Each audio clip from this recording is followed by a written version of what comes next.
Bricks on the beat.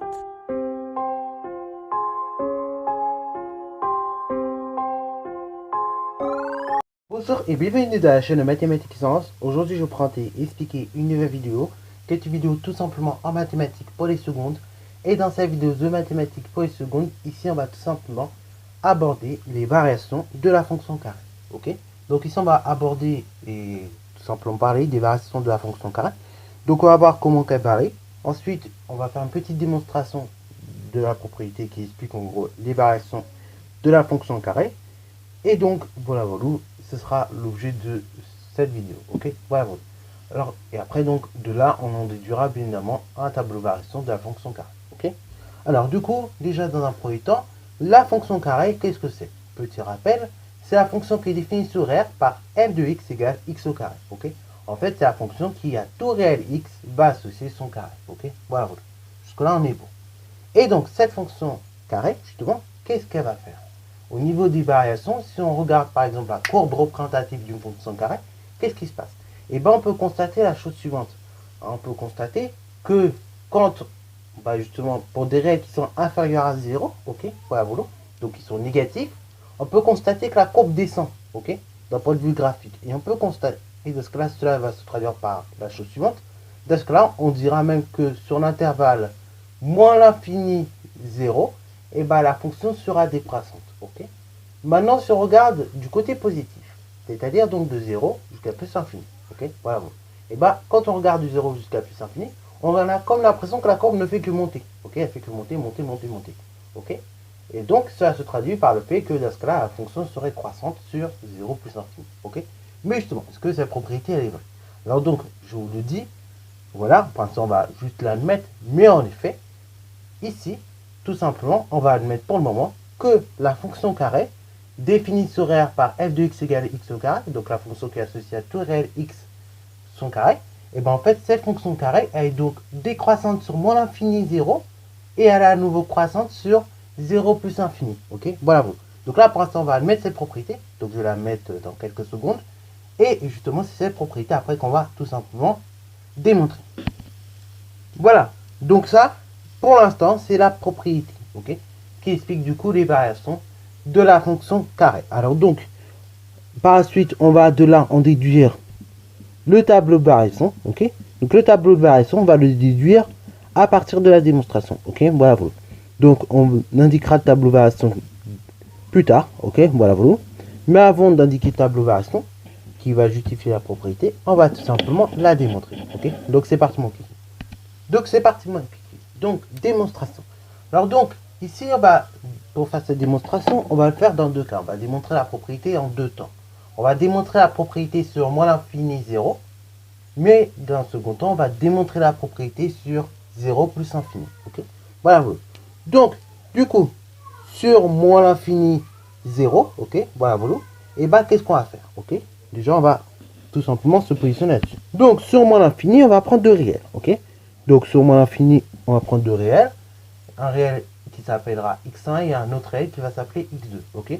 Ces deux réels, x1 et x2, ils vont être tels que justement x1 sera plus petit ou égal à x2 et x2 sera plus petit ou égal à 0. Ok. Voilà. Donc sur justement cet intervalle-là, on aura ça. Ok. Donc x1 qui sera plus petit ou égal à x2 et x2 qui sera plus petit ou égal à 0. Ok. Voilà. Et donc sur moins l'infini 0 toujours, dans un premier temps, ce qu'on va faire, on va pareil calculer en fait la différence f de x2 moins f de x1. En gros, on va prendre l'image du plus grand nombre, ok, voilà, moins l'image du plus petit nombre. On va voir si cette différence est positive. Si cette différence est positive, ça se traduira par une fonction qui est croissante. Si cette différence au contraire est négative, cela se traduit par une fonction qui est décroissante. Ok. Donc sur moins l'infini 0, on a donc x1 qui est plus petit ou égal à x2 et x2 qui est plus petit ou égal à 0. Et donc, on va donc calculer la différence f de x2 moins f de x1. Ok. Donc cette différence-là, que vous voyez là, est donc équivalente à la chose suivante. C'est tout simplement x2, ok, le tout qu'on élève au carré, moins x1, pareil, le tout qu'on élève au carré. Ok, bravo. Cette différence-là, vous voyez, on peut un petit peu faire les choses. Ok, on peut un peu mieux l'écrire, cette différence-là.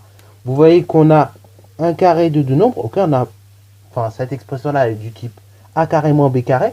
Donc, vous voyez que ce genre d'expression, on peut tout de suite les factoriser. Hein. Quand vous avez une expression de la forme a carré moins b carré, je vous rappelle, on peut factoriser ça en a moins b, facteur de a plus b. Ainsi, donc là, le a, ce serait x carré. Le b, enfin x2, pardon. Le b, dans ce cas, ce serait x1. Ok, voilà. Donc, ainsi, x2 le tout au carré moins x1 le tout au carré se factorise en x2 moins x1, facteur de x2 plus x1. Ok, voilà. Et donc là, à partir de là, quand c'est factorisé, généralement, on arrive un peu mieux à étudier le signe. Ok, voilà. On arrive un peu mieux à étudier le signe parce que là, on va pouvoir directement appliquer la règle des signes. La règle des signes, elle dit quoi? Quand vous avez deux nombres de même signe, résultat positif. Donc, un négatif par un négatif positif, un positif par un positif, ça va également donner un positif.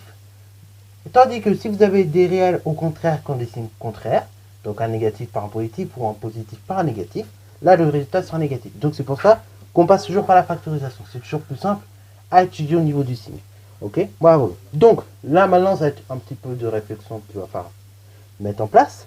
Donc là, on regarde la différence x2 moins x1. Ok, voilà, cette différence-là. Donc, pour étudier ce produit, le signe de ce produit, on va commencer vraiment simple. Hein. Je ne vais pas vous prendre la tête. Après, bien évidemment, on va un petit peu réfléchir. Donc là, x2 plus x1. Si vous regardez bien, à chaque fois, vous allez additionner, ajouter donc des réels qui sont négatifs. Donc, à la fin, vous allez obtenir un réel qui est négatif. Jusque-là, je pense que j'ai perdu personne. Ok, par exemple, si vous prenez moins 2, vous ajoutez moins 5, vous allez obtenir moins 7. Moins 12, vous ajoutez moins 1 million. Dans ce cas-là, vous obtenez moins 1 million 12. Ok, voilà. À chaque fois que vous allez ajouter des réels négatifs, le résultat sera négatif. Jusque-là, on est d'accord. Maintenant, justement, si on regarde cette partie-là, là, ça peut coincer un petit peu. Donc, on a x2 moins x1. Alors, cette chose-là, notamment donc ce terme-là, on peut l'écrire un peu autrement. Ok, voilà. On peut l'écrire de la façon suivante. C'est x2 plus moins x1. Ok, et là, ça change tout. Et donc, justement, si on réfléchit un petit peu, x2 plus moins x1. C'est comme ça qu'on peut traduire également cette opération-là. Ok, x2 moins x1, c'est x2 plus moins x1. Ok, voilà. En fait, on ajoute comme ça l'opposé. Et donc, x2, x1, on a dit qu'ils sont négatifs. Jusque là, tout le monde suit. x2 plus grand que x1.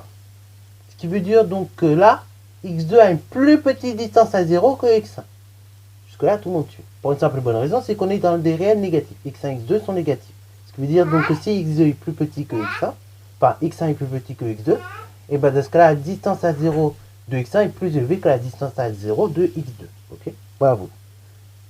Cela signifie donc la chose suivante, c'est que du coup, en termes de distance à 0, c'est tout l'inverse. Ok, x1 a une plus grande distance à 0 que x2. Que là, voilà, c'est pas compliqué. Et donc cela signifie quoi? Cela signifie que quand vous écrivez x2 moins x1, c'est comme x2 plus moins x1. Ok, c'est x2 plus l'opposé de x1. Ok, x1, je vous l'ai dit, il est négatif, mais l'opposé de x1 sera forcément positif dans ce cas-là. Ok, voilà. Cet opposé sera positif. Et comme il a une plus grande distance à 0 que x2, ok, et bien dans ce cas, ça donne un résultat qui sera positif. Ok, voilà. Parce que vous allez soustraire, en gros, un très grand nombre positif, vous allez lui retirer un petit nombre, ok, un petit nombre négatif. Et donc, ça va faire que le résultat, finalement, sera positif. Ok, bravo. Donc, on peut écrire tout cela. Hein. On va écrire de façon simple et logique. On va dire, or, justement, x2 moins x1, c'est comme x2 plus moins x1. Ok, voilà. Et donc, justement, ceci sera tout simplement supérieur à 0. Ok, voilà. Tandis que x2 plus x1, et bien là, strictement négatif, puisque là, on a des réels négatifs. Ok, voilà. Donc, du coup, comme je vous l'ai dit, or de ce cas-là, x2 moins x1, c'est x2 plus moins x1. Et comme justement, x1 a une plus grande distance à 0 que x2, dans ce cas-là, la différence x2 moins x1 sera positive. Ok, voilà. Par contre, x2 plus x1 sera négatif. Ok, comme justement x2 et x1 sont négatifs. Ok, voilà. Ainsi, par la règle de signe, ok, donc par cette règle des signes, donc du coup, ici, dans ce cas-là, comme d'une part, on a x2 moins x1 qui est positif, x2 plus x1 qui est négatif. On se retrouve avec un produit de deux réels qui ont des signes complètement opposés, complètement différents. Et bah dans ce cas-là, donc on peut conclure la chose suivante. On peut conclure que x2 moins x1 facteur de x2 plus x1 est tout simplement négatif. Cela est équivalent à dire que dans ce cas-là, la différence f de x2 moins f de x1 est négatif. Ok, voilà, voilà. Soit est encore équivalent à dire la chose suivante. Soit est équivalent à dire que f de x2 est plus petit que f de x1. Ok. Et par conséquent, on peut dire la chose suivante.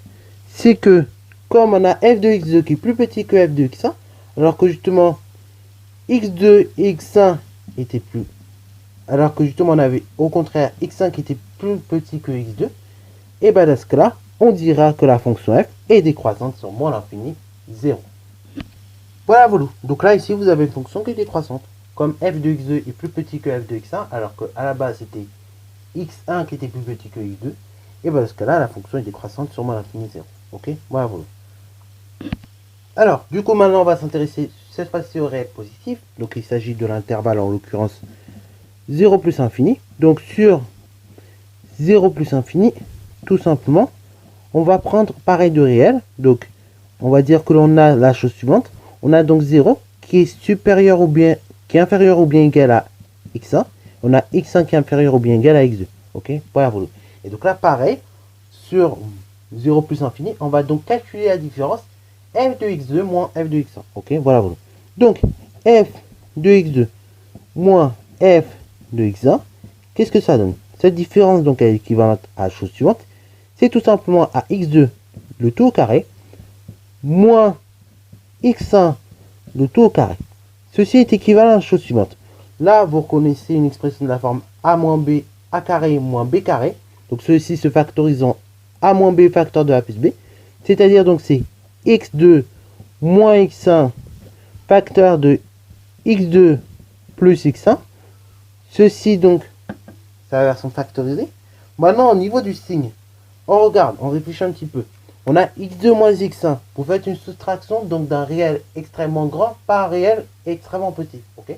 Donc là, je vous rappelle, on est sur 0 plus infini. Et bien là, vous allez obtenir un réel qui est toujours positif. Là, vous additionnez deux réels positifs. Vous allez obtenir pareil un réel qui est toujours positif. Ok. Donc, du coup, par règle des signes, le produit, puisque les deux facteurs sont positifs, sera lui-même positif. Donc du coup, alors justement, on a x2 moins x1 qui est supérieur ou bien égal à 0. Okay. Car justement, on a x2 qui est plus grand que x1 qui est lui-même plus grand que 0. Ok, voilà, voilà. De plus, on peut rajouter que x2 plus x1 est supérieur à 0 car x2 et x1 sont positifs. Donc le produit x2 moins x1 facteur de x2 plus x1 et bah tout simplement est supérieur à 0. Ok, voilà, voilà. Puisqu'on a bien à chaque fois chacun des facteurs qui sont positifs. Ok, donc il y en a le même signe. Cela se traduit également par la chose suivante. La différence f de x2 moins f de x1 est elle-même positive. Ok, voilà, voilà. Cela se traduit encore par la chose suivante. Autrement dit, c'est f de x2 qui est plus grand que f de x1. Ainsi, on a f de x2 qui est plus grand que f de x1. Ok, alors qu'à la base, on avait x1, on avait x2 qui était plus grand que x1. Ok, comme on avait x2 qui était plus grand que x1 et f de x2 qui est plus grand que f de x1, dans ce cas-là, on peut conclure que la fonction carré est croissante sur l'intervalle 0 plus infini. Et voilà, donc vous avez vu, là, maintenant, je viens de vous démontrer que cette propriété est vraie. Et donc la propriété que nous avions évoquée dès le départ, et bah effectivement, là, elle a été démontrée, et donc elle est vraiment vraie. Ok, voilà, voilà. Et donc, comme je vous l'avais dit, on peut de là... Comme je vous l'avais dit, on peut de là en déduire un tableau variation de la fonction carré. Ok. Et j'avais dit que je ferai juste après la démonstration. Parce que je voulais absolument qu'on démontre ces propriétés. Ok. Pour que vous puissiez après comprendre le tableau variation. Alors, tableau variation, il n'est pas très compliqué à faire. Hein, il n'est pas trop difficile. C'est un tableau variation basique. Donc, pareil, on met les réels x de l'ensemble de définition. Ok. Donc, moins l'infini plus infini. On met également le ou les réels pour lesquels la fonction change de variation. Donc ici en 0. Et après, donc pareil, on met des flèches montantes et descendantes pour indiquer que la fonction est croissante ou bien au contraire décroissante. Ok. Là pareil, je mets 0 en bas, ok, entre ces deux flèches là pour dire que l'image de 0 par la fonction f ce sera 0. Ok, voilà, pour dire non seulement que la fonction change de variation, ok, et que ce changement de variation va se faire au point de coordonnées 0, 0. Ok, voilà. Et parce que justement l'image de 0, bah, c'est un nombre fixe, c'est 0. Ok, voilà. C'est pas comme l'image de moins l'infini, c'est un nombre infini. Donc moins l'infini, et l'image, enfin là, dans ce cas, c'est même pas moins l'infini, c'est plus infini. Et l'image de plus infini par la fonction f, ça serait plus infini. Donc là, pareil, c'est des nombres qui ne sont pas finis, pas des nombres fixes. Donc c'est un peu compliqué. Donc là, 0, c'est un nombre fixe, c'est fini. Donc voilà, ok. Voilà, sur ce, c'est la fin de cette vidéo. J'espère qu'elle t'a plu. Si c'est le cas, n'hésite pas à la liker, commenter et bonne instatoire en mathématiques et en sciences.